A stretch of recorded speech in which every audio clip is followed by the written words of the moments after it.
വിശുദ്ധ പൗലോസ് ശ്ലീഹ റോമാക്കാർക്ക് എഴുതിയ ലേഖനം, അധ്യായം 9. ഞാൻ ക്രിസ്തുവിനെ മുൻനിർത്തി സത്യം പറയുന്നു, വ്യാജം പറയുകയല്ല. എൻ്റെ മനസാക്ഷിയും പരിശുദ്ധാത്മാവിനാൽ പ്രചോദിതമായി എനിക്ക് സാക്ഷ്യം നൽകുന്നു. എനിക്ക് ദുഃഖവും ഹൃദയത്തിൽ അടങ്ങാത്ത വേദനയുമുണ്ട്.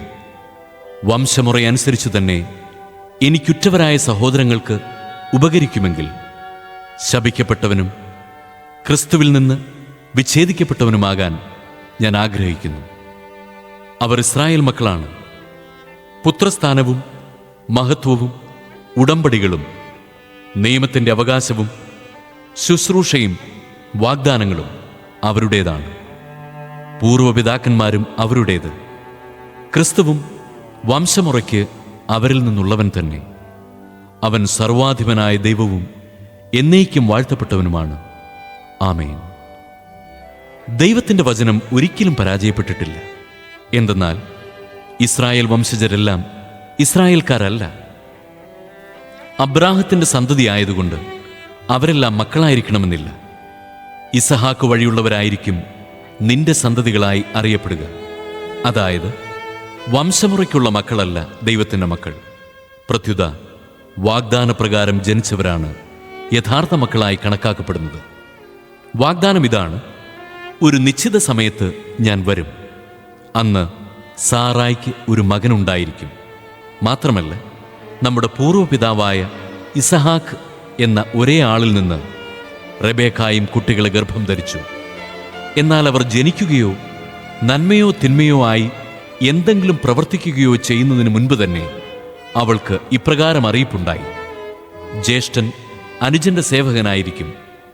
ദൈവത്തിൻ്റെ തിരഞ്ഞെടുപ്പിൻ്റെ ലക്ഷ്യം പ്രവൃത്തികൾ മൂലമല്ല, അവിടുത്തെ വിളി മൂലം തുടർന്നു പോകേണ്ടതിനാണ് ഇത് സംഭവിച്ചത്. യാക്കോബിനെ ഞാൻ സ്നേഹിച്ചു, ഏസാവിനെ ആകട്ടെ ഞാൻ വെറുത്തു എന്നാണല്ലോ എഴുതപ്പെട്ടിരിക്കുന്നത്. അപ്പോൾ നാം എന്തു പറയണം? ദൈവത്തിൻ്റെ ഭാഗത്ത് അനീതിയുണ്ടെന്നോ? ഒരിക്കലുമല്ല. എനിക്ക് ദയ തോന്നുന്നവരോട് ഞാൻ ദയ കാണിക്കും, എനിക്ക് അനുകമ്പ തോന്നുന്നവരോട് അനുകമ്പയും എന്ന് അവിടുന്ന് മോശയോട് അരുളി ചെയ്യുന്നു. അതുകൊണ്ട് മനുഷ്യന്റെ ആഗ്രഹമോ പ്രയത്നമോ അല്ല, ദൈവത്തിൻ്റെ ദയയാണ് എല്ലാറ്റിൻ്റെയും അടിസ്ഥാനം. വിശുദ്ധ ഗ്രന്ഥം ഫറവോയോട് പറയുന്നു: ഭൂമിയിലെങ്ങും എൻ്റെ നാമം ഉദ്ഘോഷിക്കപ്പെടുന്നതിനും എൻ്റെ ശക്തി നിന്നിൽ വെളിപ്പെടുന്നതിനും വേണ്ടിയാണ് നിന്നെ ഞാൻ ഉയർത്തിയത്. താൻ ഇച്ഛിക്കുന്നവരോട് അവിടുന്ന് കരുണ കാണിക്കുന്നു, അതുപോലെ താൻ ഇച്ഛിക്കുന്നവരെ കഠിനഹൃദയരാക്കുകയും ചെയ്യുന്നു. അപ്പോൾ നിങ്ങൾ എന്നോട് ചോദിച്ചേക്കാം, അങ്ങനെയെങ്കിൽ അവിടുന്ന് എന്തിന് മനുഷ്യനെ കുറ്റപ്പെടുത്തണം?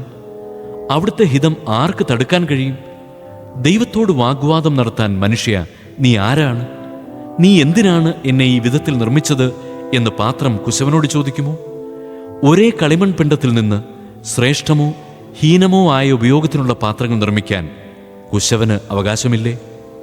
ദൈവം തൻ്റെ ക്രോധം വെളിവാക്കാനും ശക്തി അറിയിക്കാനും ആഗ്രഹിച്ചുകൊണ്ട് നശിപ്പിക്കപ്പെടാൻ വേണ്ടി നിർമ്മിച്ച ക്രോധപാത്രങ്ങളോട് വലിയ ക്ഷമ കാണിച്ചെങ്കിൽ അതിലെന്ത്?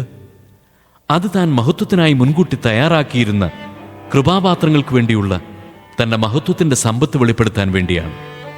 യഹൂദരിൽ നിന്ന് മാത്രമല്ല, വിജാതീയരിൽ നിന്നുകൂടിയും വിളിക്കപ്പെട്ട നമ്മളും ആ പാത്രങ്ങളിൽപ്പെടുന്നു.